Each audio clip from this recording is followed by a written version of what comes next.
እያለን ከሄደን ብዙ ብዙ ብዙ ብዙ ልናተርፍ እንችላለን። እሺ የተንቢ መሬት ብንገዛ ይሻላል። ሰው እንደ ፍላጎቱ ነው። መሬት የሚገዛው መሬት ያዋጣኛል ያለ ሰው መሬት መግዛት ይችላል። ግን ለምሳሌ በ30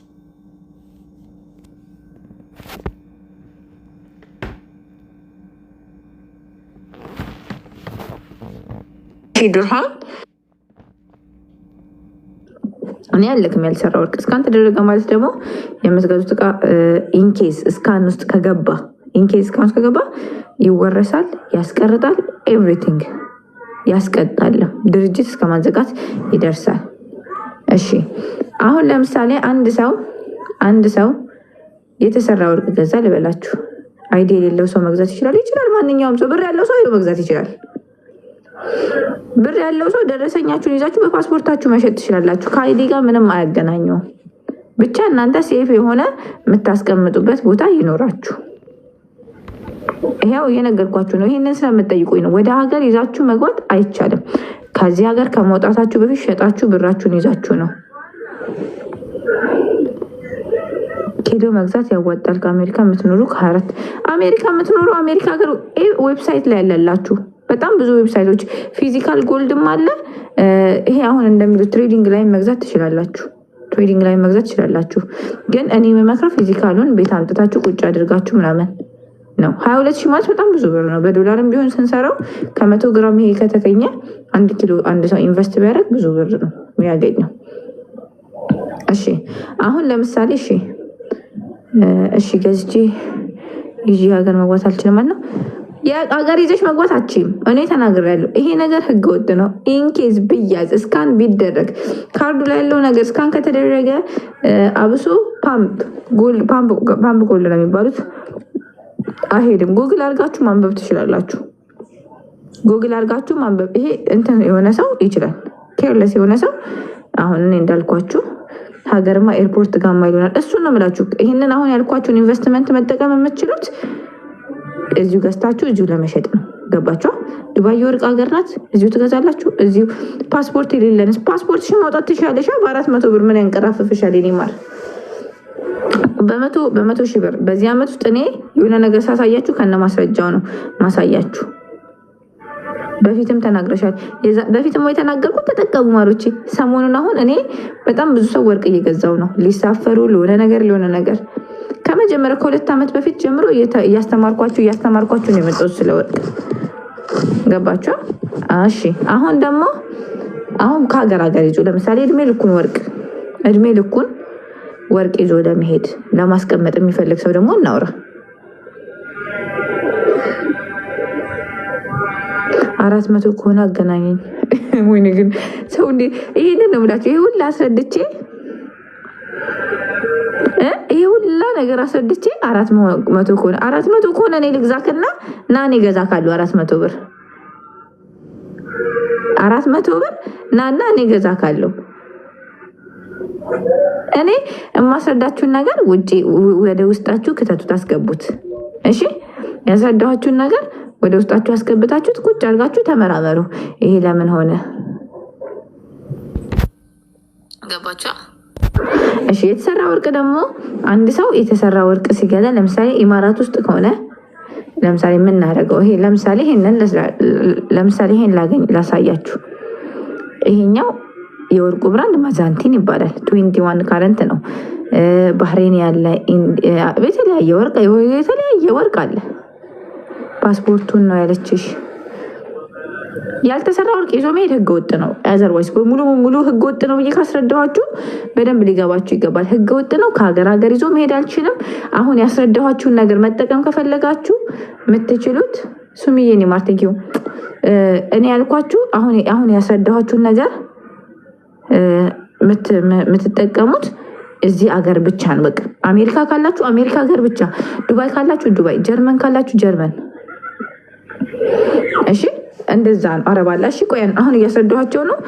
እሺ ያልተሰራ ወርቅ እስከ 150 200 ግራም ማለፍ ይችላል። 200 ግራም ይዘው የሚሄዱ ሰዎች አሉ። እሺ አሁን የስረዳኋችሁን በደንብ ስለምጠይቃችሁ በኋላ ላይ ለመልስ ተዘጋጃላችሁ ማለት ነው። እሺ አሁን ደግሞ ነግራችሁ አሁን አንቺ ያልተሰራ ወርቅ ለምን አሸጭም? ሱሱ ስለሌለ ነው። እኔ ጋ ስለሌለ ነው። ለምሳሌ ደግሞ ልንገራችሁ 10 ግራም 5 ግራም ምናምን ገዝታችሁ በጣም ብዙ ትርፍ አጠብቁ። አሁን እኛ የሰራነው የ100 ግራምን ትርፍ ነው። ሲኖር እኔ ጋር እሸጣለሁ። በአካል መጥተው ራሱ ለነፍ ልጆች ሸጫለሁ። መጠየቅ ትችላላችሁ። እሺ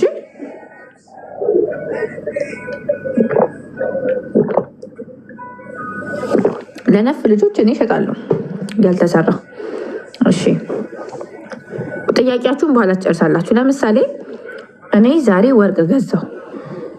ኦኬ ወርቅ መግዛት ወርቅ የገዛሁት ይሄንን ነው ልበላችሁ። ይሄ ወርቅ 1 ግራም ወርቅ አሁን ያሳየኋችሁ። ለምሳሌ ሲገዙ ዋጋ እያወረዱብኝ እኮ አሁን ላስረዳችሁ ነው። አሁን ያስረዷችሁ ቅድም ያልተሰራ ወርቅ 100% ትርፋማ ናችሁ። 100%። ይሄ ደግሞ የተሰራ ወርቅ ከጥቅሙ ልጀምርላችሁ ወይስ ከጉዳቱ? ከጥቅሙ ወይስ ከጉዳቱ ልጀምርላችሁ? ጥቅሙን ከሆነ ጥቅሙን፣ ጉዳቱን ከሆነ ጉዳቱን ከፈለጋችሁ ልጀምርላችሁ። እሺ ከጥቅሙ የተሰራ ወርቅ ከጥቅሙ አብዛኛው በዝቷል። ጥቅሙ ከሀገር ይዛችሁት መሄድ ትችላላችሁ። ላይፍ ታይም ሙሉ ማስቀመጥ ትችላላችሁ። ልጆቻችሁ ማውረስ ትችላላችሁ። ገባችሁ? ይሄ ብዙ ጊዜ አሁን እኛ እናቶቻችን አባቶቻችን ምናምን የሚያወርሱን ምንድን ነው? የተሰራ ወርቅ ነው። ጥቅሙ ከሀገር መዘዋወር ይችላል። ሁለተኛ ነገር ደግሞ ስሙኝ፣ ጥቅሙ ከሀገር ይዘን ማዘዋወር እንችላለን። ይሄ ትልቅ ጥቅም ነው ጋይስ። ሁለተኛ ላይፍ ታይም ማስቀመጥ ትችላለን። ላይፍ ታይም ቤታችሁ ውስጥ ማስቀመጥ ትችላላችሁ። ገባችሁ? ያልተሰራ ወርቅ ሲሆን ከሀገር ይዞ ማዘዋወር አይችልም። እሺ አሁን ደግሞ ነገራችሁ። ይሄን ወርቅ ለምሳሌ ዛሬ ነው የገዛሁት። ዛሬ ወርቅ ቤት ሄጄ 1 ግራም ወርቅ ስንት ነው?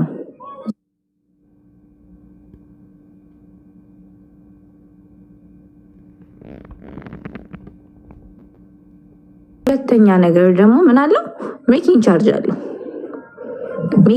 አለው። ለምሳሌ እኔ በጣም ብዙ ጊዜ ነግራቸዋለሁ። እንደ ወርቁ አይነት እንደ ወርቁ የሚሰራበት ቦታ ሜኪንግ ቻርጁ ይለያያል።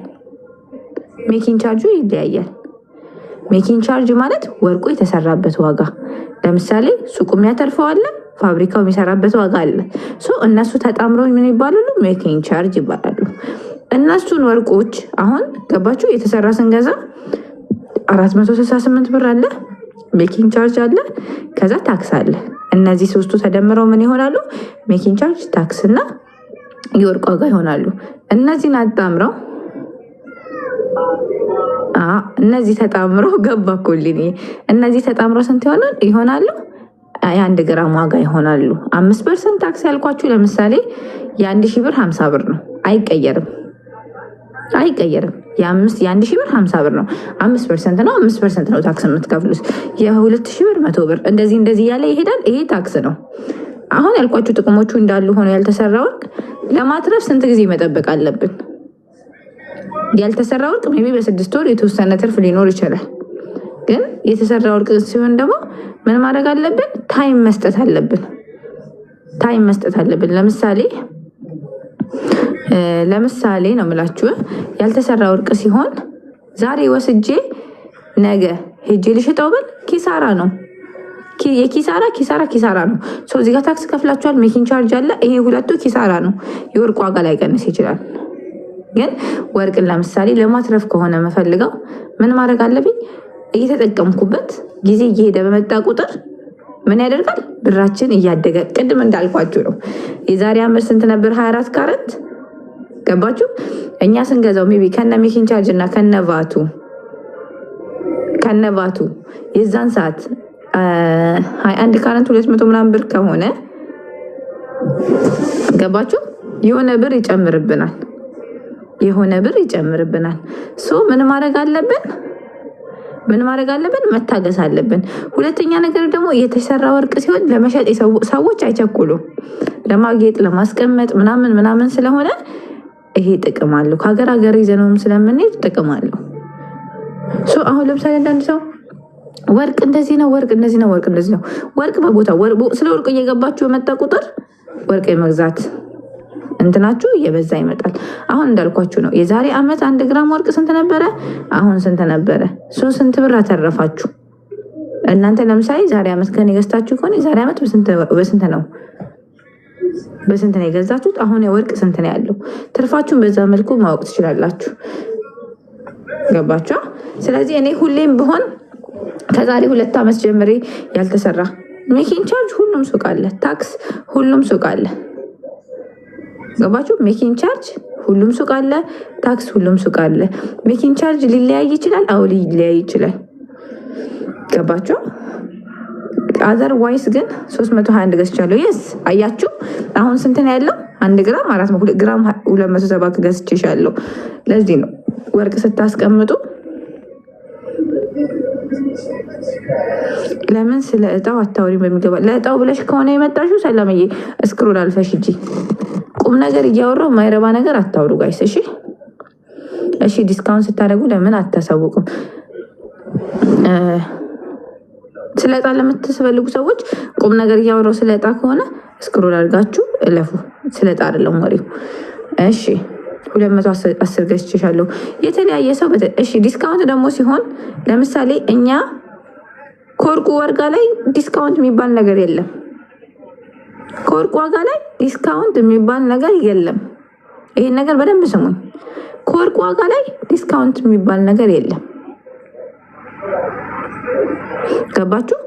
ከምንድን ላይ ነው ዲስካውንት ያለው? ለምሳሌ እኛ ቤት 60 ብር የሚሸጠው ከሆነ ሜኪንግ ቻርጅ 45 ብር ይገባል። ሰምታይምስ 45 ብር የሚሸጥ ከሆነ ሜኪንግ ቻርጁ እነሱ ከወርቅ ዋጋ ላይ ማለት ከወርቅ ዋጋ ላይ ከነሱላችሁ ማለት ነው። እናንተ ከሱ ሱቅ ወስዳችሁ ሌላ ሱቅ አሸጡትም እንዴ? 5 ግራም በ1500 ገዝቼሻለሁ ውዴ። እሱን ነው የምላችሁ። ገባችሁ? ከወርቅ ዋጋ ላይ ዲስካውንት ነው። ለምሳሌ እኔ ዲስካውንት ነው ብዬ ለእናንተ ስነግራችሁ ከወርቅ ዋጋ ላይ እንጂ ከሜኪንግ ቻርጅ ላይ እንጂ ከወርቅ ዋጋ ላይ አይደለም። የወርቅ ዋጋ ዲስካውንት መቼም ሊሆን አይችልም። እኔ ለምሳሌ እኛ ቤት ዲስካውንት አለ ስላችሁ ለምሳሌ 40 ብር የሚሸጠው የነበረው 35 ብር ገብቶ ይችላል። 25 ብር የነበረው 20 ብር ገብቶ ሊሆን ይችላል። ገባችሁ? ሜኪንግ ቻርጅ ማለት ዲስካውንት የሚሆነው ከሜኪንግ ቻርጅ ነው። ኢቨን ታክስ ዲስካውንት አይደረግም። ይሄን ነገር ከአንዴ 10 ጊዜ በደንብ አስረድቻችኋለሁ። ሁለተኛ ነገር ደግሞ ጥራት ስለ ጥራት ብዙ ጊዜ እኛ ስለሚቀንስልን እንጂ ስለ ጥራት ብዙ ጊዜ አናስብም።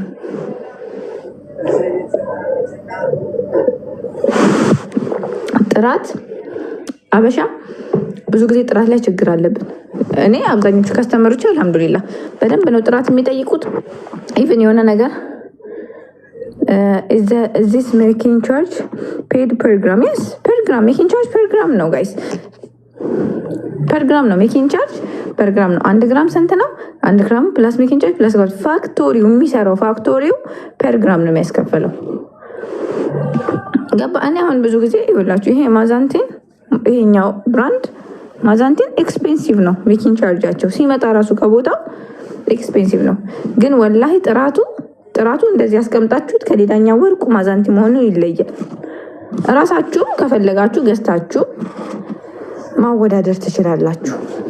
ገባችሁ? ጥራቱ እኔ አሁን እንደዚህ ያስቀምጣችሁልኝ እናንተም ቢሆን እንዲያስቀምጣችሁልኝ ማዛንቲን የትኛው ነው ብላችሁ ትለዩታላችሁ። ለምን? ጽዳት ስራቸው ጽድት ያለ ነው።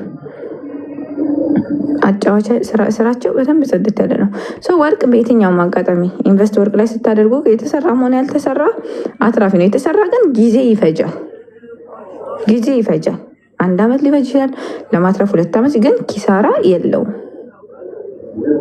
ገባችሁ? ኪሳራ የለውም።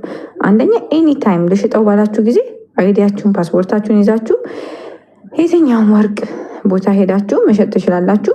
ስትሸጡም ነጋዴው ተጠቃሚ ነው፣ ስትገዙም ነጋዴው ተጠቃሚ ነው። ሁለቱም አሪፍ ነው። 7.25 ግራሙን በ2400 ገዛሁሽ። ቀለበት 2.82 በ1200 ነው የገዛሁሽ። አልሐምዱሊላ። የስ ወርቅ ኤኒ ታይም አትራፊ ነው። አሁን ጥያቄ ካላችሁ ጥያቄያችሁን ጻፉና ልመልስላችሁ። እሺ፣ ስለ እጣው ደግሞ ስለ አዲሱ እጣ ደግሞ አሁን በደንብ አስረዳችኋለሁ። ጃንዋሪ ላይ ስለሚጀምረው እጣ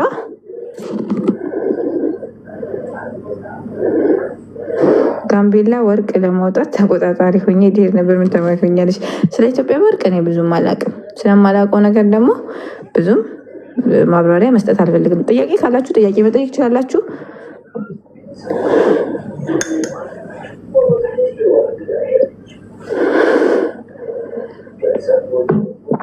ጥያቄ ካላችሁ ከነጭ ወርቅማ ወርቁ የት ሄደ? ነጭ ወርቅ ሲጀመር እኛ ሀገር አትራፊ አይደለም ጋይስ። ነጭ ወርቅ የምትገዙ ሰዎች ነጭ ወርቅ ኤክስፔንሲቭ። ከዛ ደግሞ ነጭ ወርቅ ብዙ ጊዜ እንትን የሚሉት ከአልማዝ ጋር ነው ብዙ ጊዜ የሚሰሩት። በጣም አልማዝ ደግሞ ኪሳራ ነው። እኔ አሁን ኤንጌጅመንት አልማዝ ይሸጣለሁ፣ ታውቃላችሁ። ኤንጌጅመንት ሪንግ አልማዝ ይሸጣለሁ፣ ግን አክሳሪ አክሳሪ አክሳሪ ነው አልማዝ። በቃ ሰው በቃ የሆነ ለመኩራት ለዝነጣ ለምናምን ካልሆነ እኔ አልማዝ ብሸጥም አልማዝ እንድገዙ አላበረታታም። እሪም እዚሁ እህቴ እዛው ዱባይ ናት። እንዴት ታገኝሽ? እዛኛው ብራንች ቱ ከሄደች አቢድን ቁጥር ሰጥሻለሁ። የሌላ ብራንች አለን፣ እዛ ሄዳ መግዛት ትችላለች። ቤሩት ትልኪልኛለሽ? ቤሩት አልክም። የኒውማር እሪምዬ ያልተሰራውን ሲሸጥማ ኪሳራ ነው። አሁን ይህ ሁላ ነገር አስረድቼ ሲሸጥ ኪሳራ ነው ይሉኛል።